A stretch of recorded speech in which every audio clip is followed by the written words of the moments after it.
সেই দিন ডক্টর মোহাম্মদ ইউনূসের সাথে দেখা করতে লাইনে দাঁড়াতে হয়েছিল বিশ্বসেরা ফুটবলার স্বয়ং মেসিকেও। ডক্টর মোহাম্মদ ইউনূসকে একটিবার নেওয়ার জন্য উঠে পড়ে লেগেছিল বার্সা।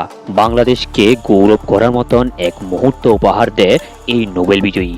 হ্যাঁ, এই নোবেল বিজয়ীকে পেয়ে গর্বিত বলে প্রকাশ করে বিশ্বের অন্যতম সেরা ক্লাব এফসি বার্সেলোনা।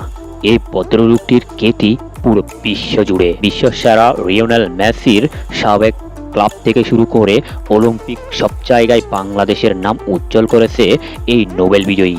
2016 সালে ডক্টর ইউনূসকে আমন্ত্রণ জানানো হয়। ক্রীড়া জগতের জনপ্রিয়তাকে কাজে লাগিয়ে সামাজিক ব্যবসার মাধ্যমে বহুদিন ধরে কাজ করে যাচ্ছে একমাত্র নোবেল বিজয়ী ডক্টর ইউনূস। সেই লক্ষ্যে 2016 সালে এই ভদ্রলোকটির বই রচিত করে ওয়ার্ল্ড টপ 30 বইটি স্প্যানিশ ভাষায় সংকলন করা হয় বার্সেলোনায়। এই বইটি উদ্বোধন করা হয়েছে বিশ্বসেরা ফুটবল ক্লাব বার্সার স্টেডিয়ামে। তখনকার সময়ে একটি ভিডিওতে দেখা গিয়েছিল নিজের নাম সংরক্ষিত একটি জার্সি পরে আছেন এই নোবেল বিজয়ী। অন্যদিকে বিশ্বসেরা ফুটবলার লিওনেল মেসি ধরে আছে স্প্যানিশ ভাষার সংরক্ষিত বইটি। বার্সেলোনার অফিসিয়াল ফেসবুক পেজে এই নিয়ে একটি ভিডিও পোস্ট করা হয়। সেখানে দেখা গেছিল ডক্টর ইউনূস তার বই এবং এফসি বার্সেলোনা সফরের উদ্দেশ্য নিয়ে কথা বলেছিলেন। তিনি সেখানে বলেন, বাংলাদেশের সবাই বার্সাকে ভালোবাসেন, আমিও সেই সম্প্রদায়ের একটি অংশ। বাংলাদেশের লাখো কোটি মানুষ বার্সাকে ভালোবাসে, মূলত আমি তাদের মুখপদ্মা হয়ে এসেছি। আমি যে এখানে এসেছি তাদের কাছে আমি নায়ক হয়ে গেছি।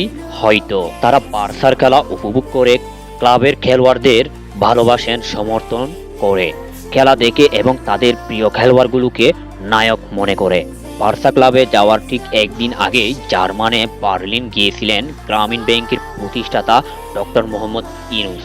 এই ভদ্রলোকটি তাদের জানান হাজার হাজার কিলোমিটার থেকে বার্সার ভক্ত বাংলাদেশে অনেক। তিনি এটাই স্বীকার করে বার্সার বেশিরভাগ খেলোয়াড়ের নাম জানেন না। 2006 সালে জনপ্রিয় নোবেল বিজয়ীকে স্বাগতম জানান বার্সেলোনার পৃষ্ঠপাঠক রেমন গারিকা বলেন, অধ্যাপক ইউনূসকে পেয়ে আমরা সম্মানিত বোধ করছি।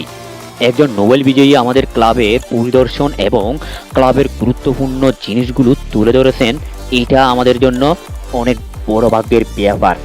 বার্সার একটি জার্সিও উপহার পান doctor Mohammad Yunus. Professor Yunus jersey পরে নিজের অনুভূতি প্রকাশ করে, আর সেই নোবেল বিজয়ী ভিন্ন এক কারণে আলোচনায় আসেন। সাবেক প্রধানমন্ত্রীর পদ ত্যাগ করার পর অন্তর্বর্তীকালীন সরকারের প্রধান উপদেষ্টা হিসাবে দায়িত্ব পান বৈষম্য বিরোধী ছাত্র আন্দোলন থেকে।